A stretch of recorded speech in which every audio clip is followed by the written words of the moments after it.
In theory, everyone plugging away in NXT should be working towards getting called up to the main roster and be excited about the promotion too. For many, the transition is smooth and the good times they had in developmental follow them to Raw or SmackDown. Others, sadly, are not so fortunate and they, along with frustrated fans, end up bemoaning the would-be promotion. Life on the main roster is sometimes far from ideal for some incredibly talented sports entertainers who really should have done so much more.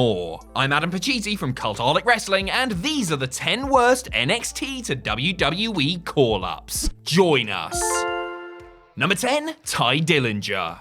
It's a far from perfect 10th place on this countdown for the talented Dillinger, who was released by WWE in 2009 after a forgettable stint on the revamped ECW, only to work hard and make his way back via NXT in 2013. On the black and yellow brand, Ty got to showcase his talents over the course of 4 years. It wasn't all plain sailing, as he was used in more of an undercard enhancement role early on, but once he developed the perfect 10 persona, he caught on and had some cracking matches with the likes of Andrade and Bobby Roode. A few months after being a surprise entrant in the 2017 Royal Rumble, guess what number he drew? Dillinger made his main roster debut as a member of the SmackDown roster. He had his moments, including a couple of decent outings with AJ Styles and Baron Corbin, but he rather quickly slid down the card and wasn't helped by a couple of ill-timed injuries. Unhappy with his lot and probably seeing the writing on the wall, Ty asked for and received his release in February 2019, freeing him up to join AEW, where, as Sean Spears, things have been much more fruitful.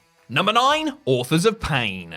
Two big, nasty-looking bastards who like throwing people around and are managed by Paul Ellering. What could possibly go wrong? Well, as for the Authors of Pain in NXT is concerned, not much. Because life in so-called developmental was great for Akam and Razor, who kept things simple but looked damn impressive doing so. NXT officials were clearly high on their work, booking them to win the 2016 Dusty Rhodes Tag Classic and then, not too long later, the NXT Tag Team titles, which they held for a not inconsiderable 202 days. They could more than hold their own in long matches against noted great workers like DIY or the Undisputed Era. It's something that they never really got the chance to show on the main roster after debuting with style on the post-WrestleMania 34 Raw. Yes, they won the tag team titles, but their reign only lasted 35 days, and WWE seemed more concerned in showing new manager Drake Maverick pissing himself than showcasing the two world-beating hosses. A gig as the enforcers of Seth Rollins could have been good, but they were background players before injuries and apathy led to their release. Number 8, EC3.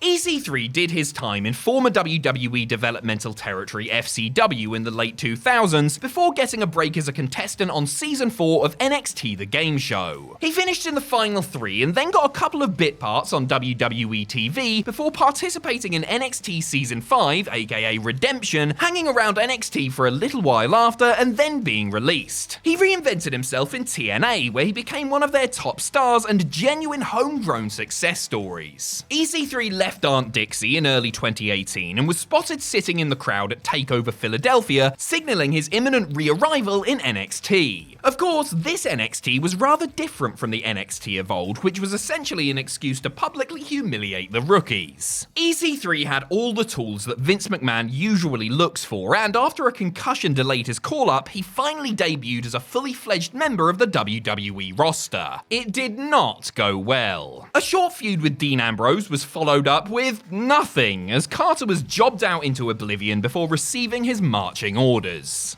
Number 7, Ember Moon. After grafting on the indie circuit and making her name as Athena for promotions like Shimmer, WWE signed the ultra-athletic Ember Moon in 2015. Following weeks of vignettes hyping her arrival, Moon debuted at NXT Brooklyn 2 in August 2016 and went on a long winning streak before finally tasting defeat at the hands of NXT Women's Champion Asuka on April 1st, 2017. She won the title herself later in the year and proceeded to have a host of great matches before dropping it to Shayna Baszler. On the main roster, Ember showed flashes of her NXT greatness, particularly while lasting 52 minutes in the 2019 Women's Royal Rumble match. Sadly, bad booking and persistent injuries really derailed her, and she never really seemed to build up considerable momentum while wrestling on either Raw or SmackDown. After convalescing from her latest setback, Ember was shifted back to NXT during the pandemic. In that familiar environment, she seemed more like the exceptional performer she had been before being called up, forming a solid team with Shotzi Blackheart and winning the NXT Women's Tag Team titles. Evidently, WWE weren't so impressed by the resurgence and released her, because they're idiots. Number 6, the Vaudevillains. One of the big criticisms from WWE fans over the years has been that some of the gimmicks that worked very well in the smaller setting of NXT didn't translate at all once they were promoted to the supposed big show. Adam Rose, No Way Jose, and the Vaudevillains immediately spring to mind. Aiden English and Simon Gotch were a hit in NXT, the Full Sail audience being very receptive to their old-timey throwback shtick. They were fun and different, and quite the unit between the ropes, it must be said. NXT decision-makers cottoned onto their popularity and booked them to end Blake and Murphy's long tag title reign. They were promoted to the main roster, debuting on the post-WrestleMania 32 edition of Raw, and things went well for about the first couple of weeks. In their first pay-per-view outing, however, Enzo Amore suffered a serious injury in a freak accident, and the match was stopped, after which the Vaudevillains never seemed to really recover until Gotch's release led to their split. Of course, Gotch would be burying Enzo from now until the end of the internet, so they're kind of even, I guess. Number 5, the Ascension.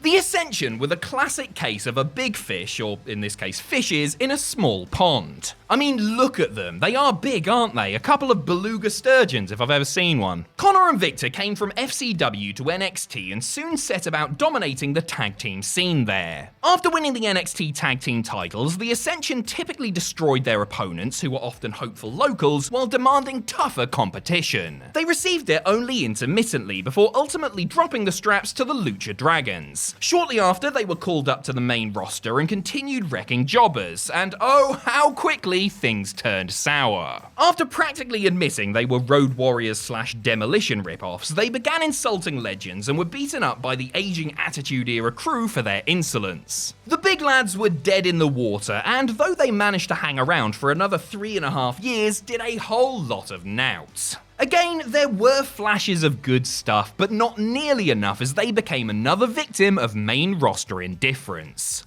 Number 4, Ricochet.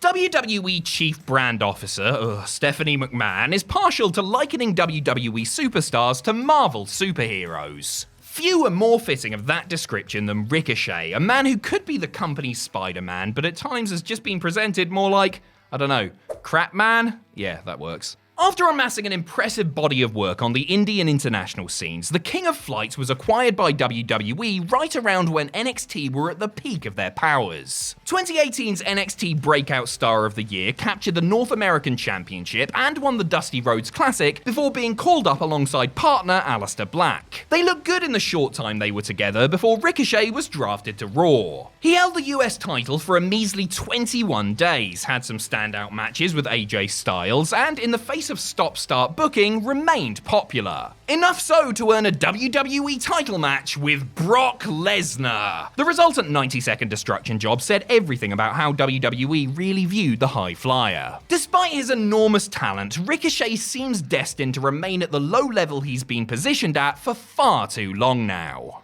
Number 3, Sanity. I know if I was an NXT call-up on the main roster that I'd lose mine.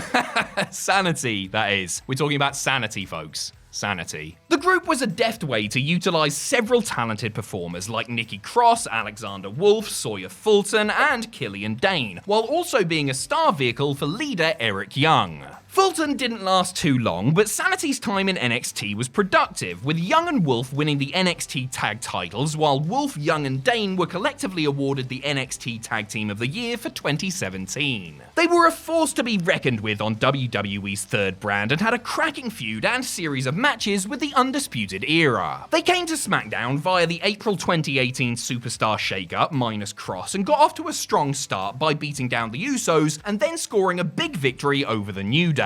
And then they basically disappeared for an entire year, save for house shows, re-emerging to collectively do the job for The Miz as he prepared to face Shane McMahon at WrestleMania. Young was drafted to Raw, but really main event, while Dane and Wolf went back to NXT. All three were then released during the COVID era, leaving Kross as the only member remaining. Number 2, Karrion Cross. I know what I would be if I was an NXT call-up on the main roster. Kross! Kross that. We're talking about Karrion Cross. Kross.